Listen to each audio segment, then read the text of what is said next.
Hey everyone, welcome back to another video, and today we're going to be talking about appositives. So what is an appositive? An appositive is a noun phrase placed right after the noun that it renames. It's pretty similar to an parenthetical phrase in that sense, but not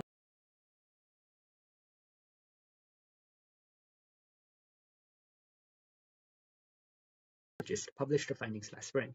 Now the noun phrase here is the leading cardiologist, and it could rename or replace Dr. Patel. Same thing with the next example. The painting, a Rothko original, sold for millions at auction. Jupiter, the largest planet in our solar system, has over 90 known moons. And the pattern here is you're going to have the noun and then the noun phrase that renames it and then the rest of the sentence. So that takes me into the rename test.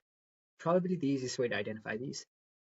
All you got to do is check if you have a noun and then a noun pretty much right after, and look for it right after the comma. And usually they tend to start with an, or the. If you see a who, which, or whose, then it's not in a positive. And if you see a verb form like running, don't, called, it's also not in a positive. But if you do meet the requirements for a noun phrase, then you can move on to step 2, where you can swap them. For example, a cardiologist, Dr. Patel, published. In this case, it's the same person. They're both acting the same way. They're kind of renaming each other, hence the rename test. Now, things that aren't in a positive, those are things like a relative clause, which has whose, which, who, like I mentioned earlier, and then a participial phrase, which has it's starting with the verb form, like known. Once you've confirmed it's in a positive, just like parentheticals, you need to make sure the same thing, punctuation that opens it also closes it. If you have comma, comma, dash, dash, they got to be the same. You can't have comma or nothing or dash into comma. So here's a quick summary. What's in a positive? It's a noun phrase that occurs right after the noun it renames, and they both refer to the same thing, the noun. It's not a clause or a description. They're both referring to the same exact thing. Once you identify that, you apply the rename test, where you check after the comma if there is a noun phrase. If it is, you swap them, and if it still makes sense, you have an appositive.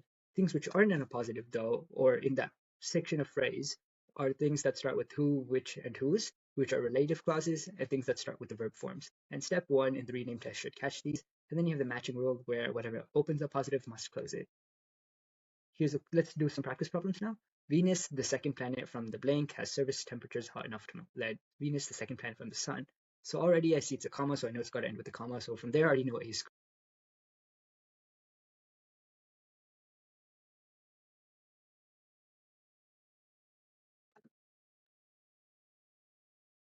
Here's a quick summary of the solution. Here's problem 2. In 2019, Greta Thunberg, a 16-year-old climate activist, delivered a speech at the United Nations that drew worldwide attention. Once again, comma, comma, so I know C's got to be the correct answer, and you have the noun phrase over here. Here's a quick summary of why that's the correct answer. Now for the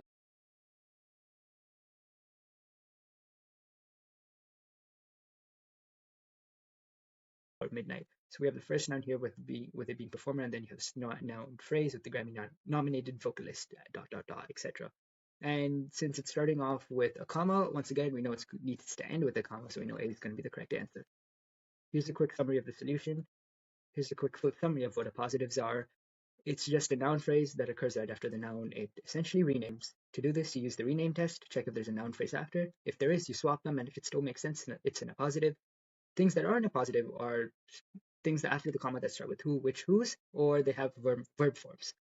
And you always need to apply the matching rule, just like you do with parenthetical. If you have a comma opening with a comma, you got to close with the comma, dash, dash, etc. Thank you for watching. Make sure to stick around for our next video talking about verb agreement. Make sure to subscribe and keep grinding.